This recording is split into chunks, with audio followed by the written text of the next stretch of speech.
शांति। 18 जनवरी 1970 के अव्यक्त बाप दादा के हम बच्चों प्रति अनमोल महावाक्य। मुरली का सार, संपूर्ण विल करने से विल पावर की प्राप्ति। बाबा ने कहा, आज किस लिए बुलाया है? आज बाप दादा क्या देख रहे हैं? एक एक सितारे को किस रूप से देख रहे हैं? सितारों में भी क्या विशेषता देखते हैं? हर एक सितारे की संपूर्णता की समीपता देख रहे हैं। आप सभी अपने को जानते हो कि कितना संपूर्णता के समीप पहुँचे हो। संपूर्णता के समीप पहुँचने की परख क्या होती है? संपूर्णता की परख यही है कि वह सभी बातों को सभी रीति से, सभी रूपों से परख सकते हैं। आज सारे दिन में क्या क्या स्मृति आई? चित्र स्मृति में आया व चरित्र स्मृति में आया। चित्र के साथ और कुछ याद आया? बच्चों ने कहा, शिक्षा याद आई, ड्रामा याद आया। तो बाबा ने कहा, चित्र के साथ विचित्र भी याद आया।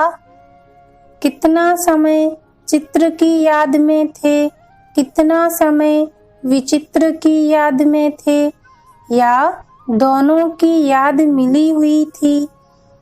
विचित्र के साथ चित्र को याद करने से खुद भी चरित्रवान बन जाएंगे।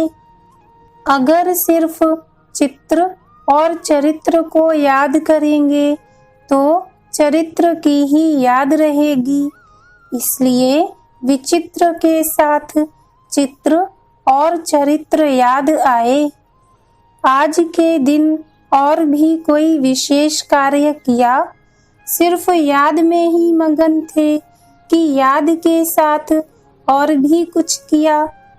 बच्चों ने कहा, विकर्म विनाश। तो बाबा ने कहा, यह तो याद का परिणाम है। और विशेष क्या कर्तव्य किया? पूरा 1 वर्ष का अपना चार्ट देखो। इस अव्यक्ति पढ़ाई, इस अव्यक्त स्नेह और सहयोग की रिजल्ट चेक की। इस अव्यक्त स्नेह और सहयोग का 12 मास का पेपर क्या है? चेकिंग की। चेकिंग करने के बाद ही अपने ऊपर अधिक अटेंशन रख सकते हैं। तो आज के दिन स्वयं ही अपना पेपर चेक करना है। व्यक्त भाव से अव्यक्त भाव में कहाँ तक आगे बढ़े, यह चेकिंग करनी है। अगर अव्यक्ति स्थिति बड़ी है तो अपने चलन में भी अलौकिक होंगे। अव्यक्त स्थिति की प्रैक्टिकल परख क्या है? अलौकिक चलन। इस लोक में रहते अलौकिक कहाँ तक बने हो, यह चेक करना है। इस वर्ष में पहली परीक्षा कौन सी हुई? इस निश्चय की परीक्षा में हर एक ने कितने कितने मार्क्स ली, वह अपने आप को जानते हैं।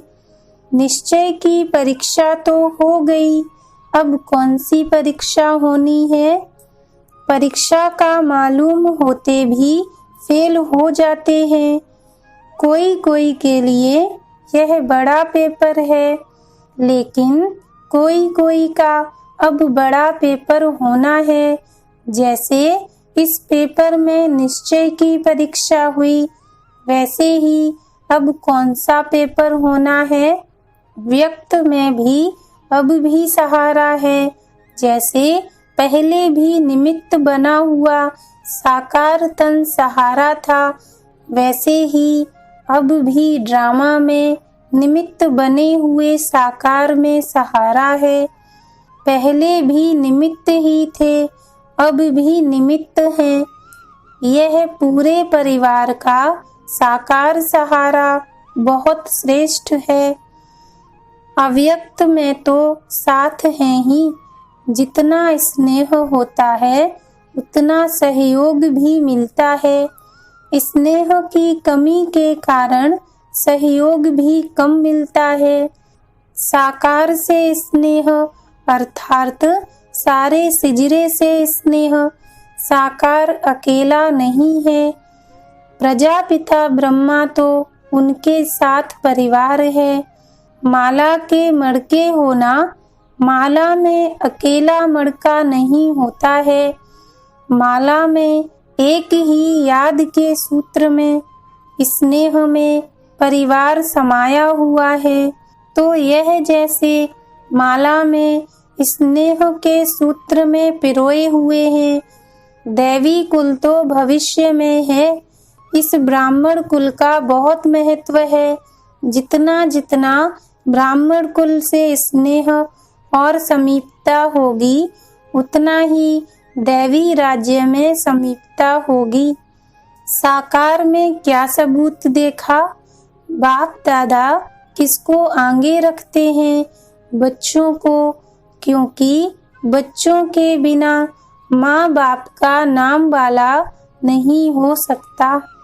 तो जैसे साकार में कर्म करके दिखाया, वही फॉलो करना है। यहाँ पेपर पहले ही सुनाया जाता है। निश्चय का पेपर तो हुआ, लेकिन अब पेपर होना है हर एक के स्नेह, सहयोग और शक्ति का। अब वह समय नजदीक आ रहा है जिसमें आपका भी कल्प पहले वाला चित्र प्रत्यक्ष होना है। अनेक प्रकार की समस्याओं को परिवर्तन के लिए अंगुली देनी है। कलयुगी पहाड़ तो पार होना ही है, लेकिन इस वर्ष में मन की समस्याएं, तन की समस्याएं, वायुमंडल की समस्याएं, सर्व समस्याओं के पहाड़ को स्नेह और सहयोग की अंगुली देनी है। तन की समस्या भी आनी है। लौकिक संबंध में तो पास हो गए, लेकिन यह जो अलौकिक संबंध है, उस संबंध द्वारा भी छोटी मोटी समस्याएं आएंगी। लेकिन यह समस्याएं सभी पेपर समझना, यह प्रैक्टिकल बातें नहीं समझना, यह पेपर समझना। अगर पेपर समझकर उनको पास करेंगे तो पास हो जाएंगे। अभी देखना है पेपर आउट होते भी कितने पास होते हैं। फिर इस पेपर की रिजल्ट सुनाएंगे। इस समय अपने में विल पावर धारण करना है। अभी विल पावर नहीं आई है, यथा योग्य यथा शक्ति पावर है। विल पावर कैसे आ सकेगी? विल पावर आने का साधन कौन सा है? विल पावर की कमी क्यों है? उसके कारण का पता है। याद की कमी भी क्यों है? बाप ने साकार में कर्म करके दिखाया है। विल पावर कैसे आई? पहला पहला कदम कौन सा उठाया? सभी कुछ विल कर दिया। विल करने में देरी तो नहीं की। जो भी बुराई है अंदर व बाहर, वह संपूर्ण विल नहीं की है, तब तक विल पावर आ नहीं सकती। साकार ने कुछ सोचा क्या कि कैसे होगा, क्या होगा? यह कब सोचा? अगर कोई सोच सोच कर विल करता है तो उसका इतना फल नहीं मिलता। जैसे झाटकू और बिगर झाटकू का फर्क होता है। पहले स्वीकार कौन होता है? जो पहले स्वीकार होता है उनको नंबर 1 की शक्ति मिलती है। जो पहले स्वीकार नहीं होते उनको शक्ति भी इतनी प्राप्त नहीं होती है। इस बात पर सोचना। बाप दादा वर्तमान के साथ भविष्य भी जानता है, तो भविष्य कर्म बंधन की रस्सियां देखकर इतनी तेज दौड़ी नहीं पहनाते हैं। कर्म बंधन की रस्सियों को काटना अपना कर्तव्य है। अगर कोई भी रस्सी टूटी हुई नहीं होती है तो मन की खिंचावट होती रहती है, इसलिए रस्सियां कटवाने के लिए ठहरे हैं। रस्सियां अगर टूटी हुई हैं तो फिर कोई रुक सकता है? छूटा हुआ कब कोई भी बंधन में रुक नहीं सकता। बाबा ने कहा, आज के दिवस पर क्या करना है और अगले वर्ष के लिए क्या तैयारी करनी है, वह सभी याद रखना है। विदेही को युगल बनाएंगे तो विदेही बनने में सहयोग मिलेगा। विदेही बनने में सहयोग कम मिलता है, सफलता कम देखने में आती, तो समझना चाहिए कि विदेही को युगल नहीं बनाया है। कमाल इसको कहा जाता है जो मुश्किल बात को सहज करे। सहज बातों को पार करना कोई कमाल नहीं है, मुश्किलातों को पार करना वह है कमाल। मुश्किलातों को मुश्किल न समझकर चलना यह है कमाल। अगर मुश्किलातों में जरा भी मुरझाया तो क्या होगा? 1 सेकंड में सौदा करने वाले कहाँ फंसते नहीं हैं। फास्ट जाने वाला कहाँ फंसेगा नहीं, फंसने वाला फास्ट नहीं जा सकेगा। लास्ट स्थिति को देख फास्ट जाना है। अब भी फास्ट जाने का चांस है, सिर्फ एक हाई जंप लगाना है। लास्ट में फास्ट नहीं जा सकेंगे। अच्छा, ओम शांति।